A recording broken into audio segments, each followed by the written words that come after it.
வணக்கங்க. இப்போ பூரி மசாலா எப்படி செய்கிறதுன்னு பார்க்க போகிறோம். அதுக்கு ஒரு குக்கரில் தேவையான உருளைக்கிழங்கு எடுத்து ரெண்டாக அரிஞ்சு போட்டு தண்ணி ஊற்றி அடுப்பில் வச்சு ஒரு 2 விசில் விட்டு எடுத்துக்கோங்க. 2 விசில் விட்டு எடுத்திங்கன்னா நல்லா உருளைக்கிழங்கு வெந்திருக்கும். வெந்த உருளைக்கிழங்க ஒரு பாத்திரத்தில் வடிகட்டி வச்சுருங்க, ஆறட்டும். ஆறுனதுக்கப்புறம் உரித்து சுத்தம் பண்ணி எடுத்து வச்சுக்கலாம்.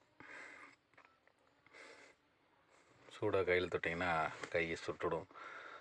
ஆறுனதுக்கப்புறம் உரித்து எடுத்து வச்சிங்க. ஒரு பாத்திரத்தில் தேவையான அளவு எண்ணெய் ஊற்றிக்கோங்க. ஊற்றி கூட கடுகு, சீரகம், உளுந்து, கடலைப்பருப்பு இதெல்லாம் போட்டு தாளிச்சிட்டு கூட கொஞ்சம் கறிவேப்பிலை சேர்த்துக்கோங்க.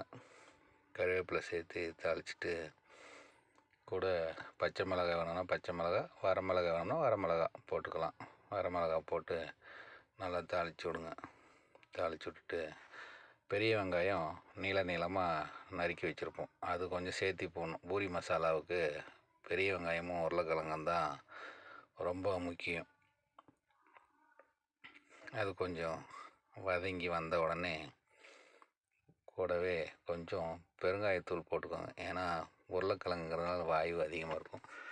தேவையான அளவு உப்பு சேர்த்திக்கோங்க.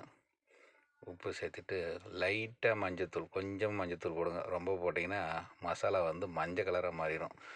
பூரி மசாலா லேசாக வெள்ளையாக இருந்தால் நல்லாயிருக்கும் பார்க்குறதுக்கு. தேவைன்னா கூட 4 பச்சை மிளகாவும் நீங்கள் போட்டுக்கலாம். அது கூட இஞ்சி பூண்டு பேஸ்ட்டு நம்ம அரைச்சி வச்சுருக்கிறத அது கூட சேர்த்தி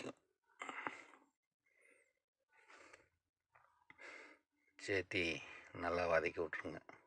வதக்கி விட்டுட்டு நம்ம உரித்து வச்சுருக்கிற உருளைக்கிழங்கு, பிசைஞ்சு வச்சுருக்கிற உருளைக்கிழங்கு எடுத்து அது கூடவே சேர்த்திக்கிங்க. சேர்த்தி நல்லா வதக்கி விட்ருங்க.